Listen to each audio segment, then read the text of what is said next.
Hi everyone. तो आज हम लोग पढ़ेंगे हुथी रेबेल्स अटैक के बारे में और जानेंगे भारत के लिए इस भारत के लिए मतलब क्या खतरा हो सकता है, क्या है रेड सी क्राइसिस। और जानेंगे हम अभी क्या चल रहा है रेड सी में। रेड सी में एक काफी गंभीर हालत पैदा हो चुकी है और ये हुथी रेबेल्स के द्वारा एक प्रेशर बनाया जा रहा है। अब ये देखिए, ये हमारे पास एक न्यूज आई 2-3 दिन पहले की ये न्यूज है। रूबी मर एक शिप है जिसको सिंक कर दिया। ये रूबी मर की पिक्चर है, तो इसे सिंक कर दिया है हुती रेबेल्स के द्वारा। तो ये एक यूके का कार्गो शिप था जिसको हुती रेबेल्स ने हमारा गिराया दिया है, डिस्ट्रॉय कर दिया है पूरा।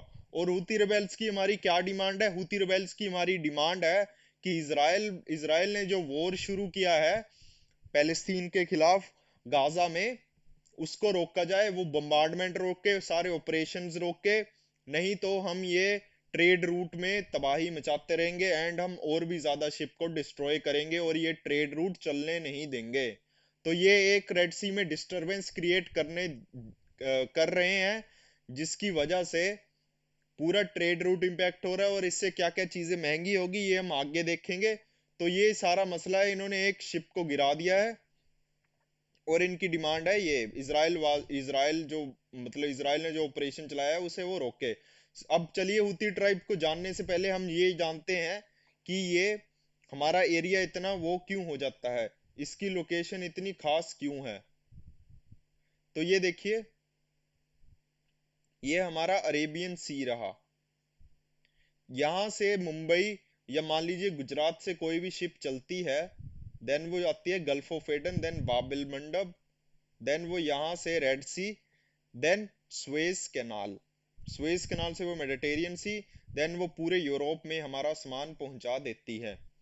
तो क्या होता है कि हमारा जो ये वाला पार्ट आप देख रहे हैं ना, ये वाला नॉर्दर्न, इनका नॉर्दर्न मोस्ट पार्ट ऐसे कुछ, अभी तो इन्होंने और ज्यादा वो कर लिया है, कब्जा हो ही जा रहा है धीरे धीरे।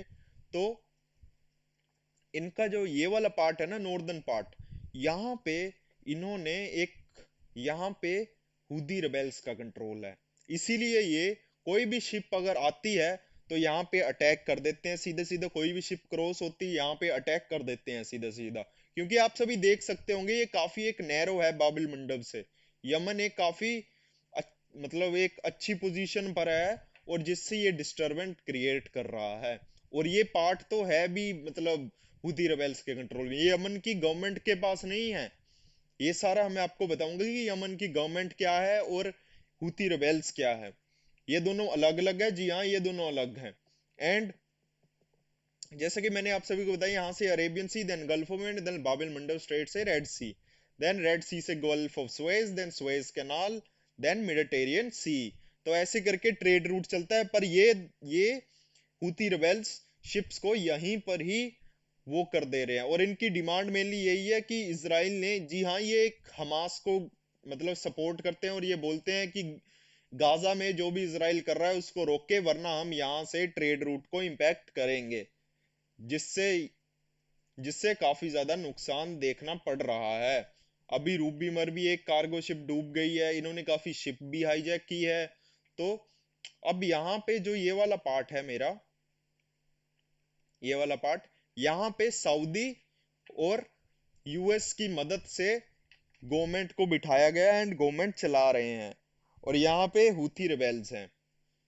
और ये देखिए, एक ही मतलब देश में कितनी ज्यादा डिस्टरबेंस है कि अलग अलग देशों से आकर भी लोग सपोर्ट कर रहे हैं, फिर भी नहीं जीत, मतलब फिर भी गवर्नमेंट नहीं चल पा रही है, फिर भी पूरी दुनिया पर इम्पैक्ट पड़ रहा है इस ट्रेड रूट का।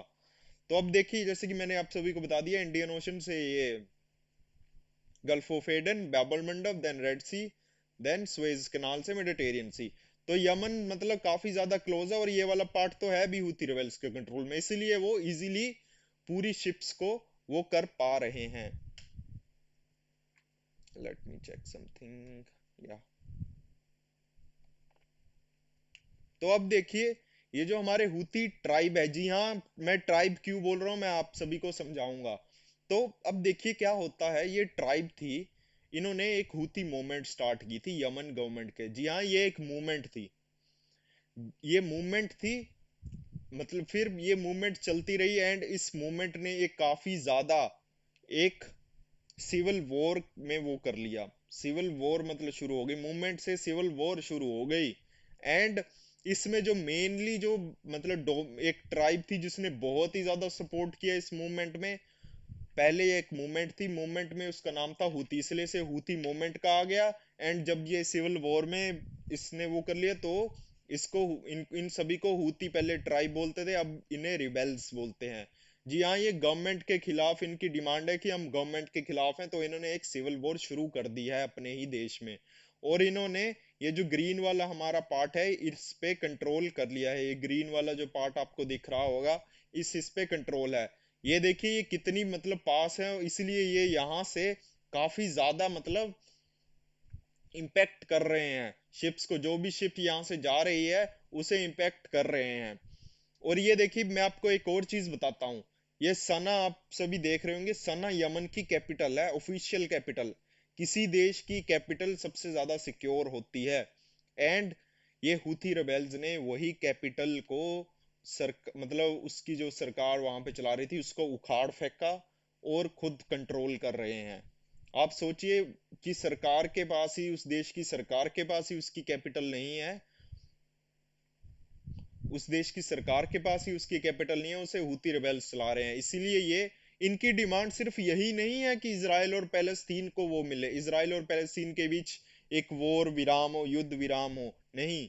इनकी डिमांड है कि जैसे अमेरिका ने तालिबान को वो दिया ना, कि तालिबान को स्टेट दे दी संभालने के लिए, वैसे ही हमें भी दिए, हमें भी ये दें। हम अपनी यहाँ पे गवर्नमेंट बनाएंगे, हम यहाँ पे चलाएंगे, हम इनको नहीं चलाने देंगे। इनकी ये भी डिमांड है। इस इनकी मतलब मेन डिमांड तो यही है।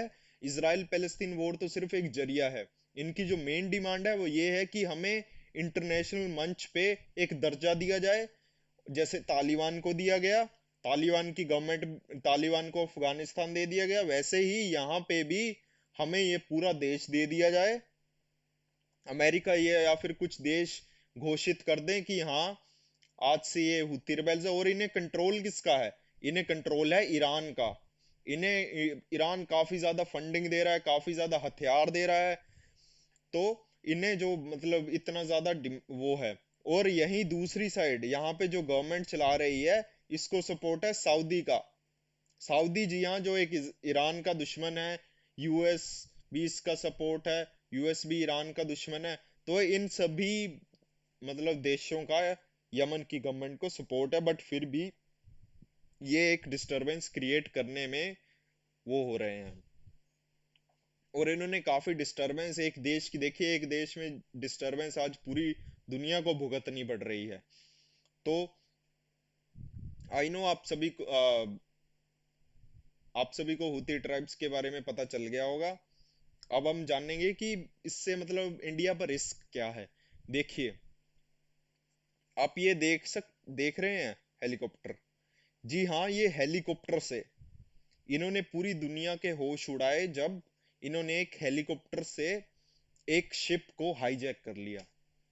अब देखिए, हुती रेबेल्स के पास हेलीकॉप्टर है, ड्रोन है, बैलिस्टिक मिसाइल्स है, बहुत ही ज्यादा एडवांस वेपन्स हैं। और इन्हें ये ईरान से प्रोवाइड हो रहे हैं, ट्रेनिंग ईरान से मिल रही है। और मतलब देखिए, इन्होंने ये प्रॉपर एक कैमरा बनाया था और पूरी दुनिया को बताया था कि जी हाँ, हमने ये शिप को हाईजैक किया है। इसकी एक अच्छी वीडियो बनाई थी, बहुत ही ज्यादा। ये वीडियो ही है। तो इन्होंने पूरी दुनिया का होश उड़ाया जब इन्होंने ये शिप को हाईजैक कर लिया। देन इससे इंडिया पर क्या इम्पैक्ट पड़ेगा? देखिए, अब इंडिया एक मतलब कि जो आप सभी ने मर्चेंट नेवी टर्म सुनी होगी। मर्चेंट नेवी में मतलब इंडिया में जितने मतलब बहुत ही ज्यादा काम करते हैं लोग, बहुत ही ज्यादा काम करते हैं मर्चेंट नेवी में। बहुत ज्यादा मतलब हमारे सेल्समैन हो गए, सेलर हो गए। तो मर्चेंट नेवी में एक इंडिया का बहुत ज्यादा है, तो कहीं ना कहीं वो इम्पैक्ट करेगा। और सबसे ज्यादा high trade route, high rate of crude oil, crude oil भी इम्पैक्ट करेगा। अब क्रूड ऑयल देखिए, किसी भी देश में कुछ ना कुछ होगा तो क्रूड ऑयल तो महंगा होगा ही। अब देखिए क्रूड ऑयल कैसे महंगा होगा? बहुत सी कंट्रीज बोलेंगी हम इस रास्ते से नहीं भेजेंगे, हम भेजेंगे Cape of Good Hope. Cape of Hope हमारा कौन सा पार्ट हुआ कि हम अफ्रीका से भेजेंगे, हम अफ्रीका से भेजेंगे अपना पूरा घूमकर। हम स्वेज कैनाल से जाएंगे नहीं, हम स्वेज कैनाल यूज ही नहीं करेंगे, तो ऑटोमेटिकली क्रूड ऑयल महंगा होगा, और क्रूड ऑयल महंगा होगा तो बाकी सारे प्रोडक्ट्स भी महंगे होंगे, तो कहीं ना कहीं यहाँ पे महंगाई भी बढ़ेगी। और सबसे बड़ी बात, high premium, high premium of insurance companies. देखिए आप सभी को पता है इंश्योरेंस कंपनीज है, वो प्रीमियम लेती है, तो वो प्रीमियम लेती है। अब देखिए शिप है, इसका प्रीमियम भी तो ज्यादा होगा, यहाँ पे कार का प्रीमियम भी ज्यादा, मतलब इतना ज्यादा होता है। तो अब ये शिप देखिए, शिप इतनी बड़ी है, इस पे इतना पैसा लगा है, तो इसका प्रीमियम भी ज्यादा होगा। तो ये इंश्योरेंस कंपनीज ने ये बोल दिया है कि जो भी शिप रेड सी से जाएगी, क्योंकि उन्हें भी पता है कि हुती रिबेल्स इतने ज्यादा उनके पास एडवांस वेपन है, तो किसी ना किसी शिप को खतरा होगा। कोई भी शिप अगर रेड सी से जाती है तो वो हमें बहुत ही ज्यादा प्रीमियम दे। इन्होंने सीधा सीधा 80 to 90%, 80 to 90% प्रीमियम की डिमांड कर दिया है कि जितने आप हमें अगर इतने रुपए देते थे उससे 90% ज्यादा वो दे, 90% ज्यादा वो दे हमें प्रीमियम, तभी हम आपको रेड सी से जाने देंगे। तो इससे देखिए अगर कोई शिप जाती है तो ऑटोमेटिकली उसे वो क्यों जाएगी यहाँ से रेड सी से, तो उसे केप ऑफ गुड होप से ही जाना पड़ेगा, जिससे क्रूड ऑयल भी महंगा होगा, और उस मतलब जो सामान होगा वो, जो मतलब कार्गो शिप लेकर जाएगी उस सामान को पहुंचाने में भी दिक्कत होगी। तो यहाँ पे सीधा सीधा एक देश में जो डिस्टरबेंस थी आज वो पूरे वर्ल्ड में डिस्टरबेंस क्रिएट कर रहे हैं। और इंश्योरेंस कंपनीज और जो हमारी ये मर्चेंट शिप्स है, इनमें काफी ज्यादा वो मतलब है। अब देखिए यहाँ पे कुछ काफी इंसिडेंट होते रहते हैं, जैसे कि हमारा एक एमवी लीला शिप था, ये वनडे एग्जामिनेशन के लिए इंपॉर्टेंट हो सकता है, तो ये नोट कर लीजिएगा। जैसे एमवी लीला एक हमारे यहाँ पे शिप थी, उसको भी हाईजैक कर लिया गया था।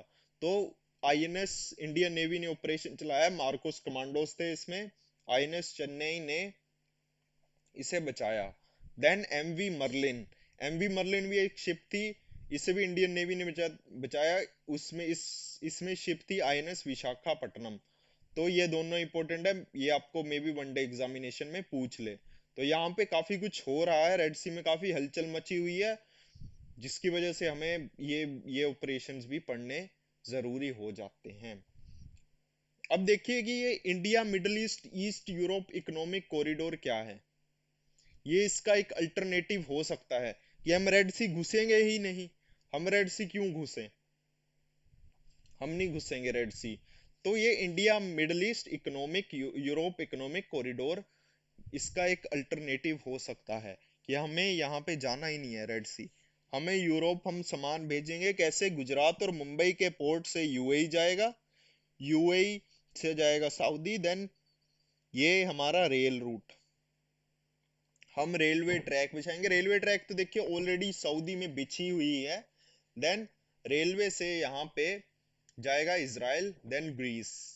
तो इससे एक मतलब हमारा बीआरआई को भी टक्कर मिलेगी, क्योंकि बीआरआई क्या है, बीआरआई के बारे में हम डीप स्टडी करेंगे, मैं वीडियो बनाऊंगा। बीआरआई क्या है, बीआरआई एक चाइना का बेल्ट एंड रोड इनिशिएटिव है। उसमें वो सिर्फ उसमें वो सिर्फ अपना इंटरेस्ट देख रहा है, उसमें वो पूरी दुनिया को कनेक्ट तो कर रहा है, बट उसमें सिर्फ और सिर्फ चाइनीज इंटरेस्ट है। बट यहाँ पे ऐसा नहीं है, यहाँ पे इंडिया ने एक अच्छा वो प्रोवाइड किया है। अब देखिए क्या इससे क्या फायदा होगा। अब मान लीजिए गुजरात से या मतलब गुजरात से नॉर्मल हमारी शिप जाएगी यहाँ से यहाँ, देन उसको एक अच्छा खासा ऑयल चाहिए होगा, अच्छा खासा रिजर्व चाहिए होगा।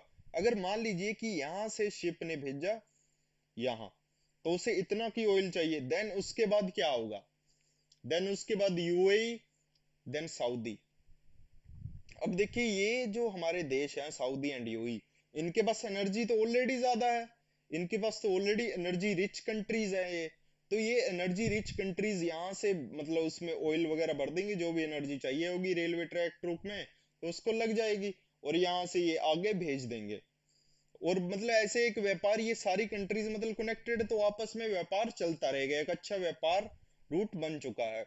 देन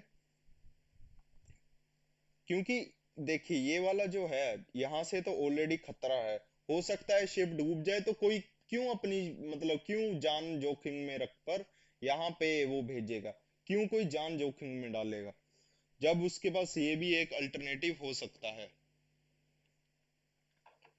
तो ये था हमारा India middle east economic corridor. और देखिए यूएई एक इंडिया का बहुत ही अच्छा पार्टनर है। यूएई और सऊदी तो इसके लिए मान चुके हैं, ग्रीस तो ऑलरेडी मानना ही हुआ था। देन ग्रीस से हमारा ये सामान पूरी यूरोप में फैल जाएगा।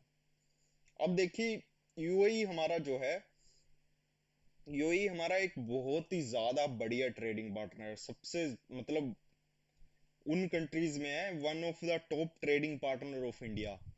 और पीएम ने यहाँ पे 7th विजिट हमारी वो की है यूएई में, 7th विजिट।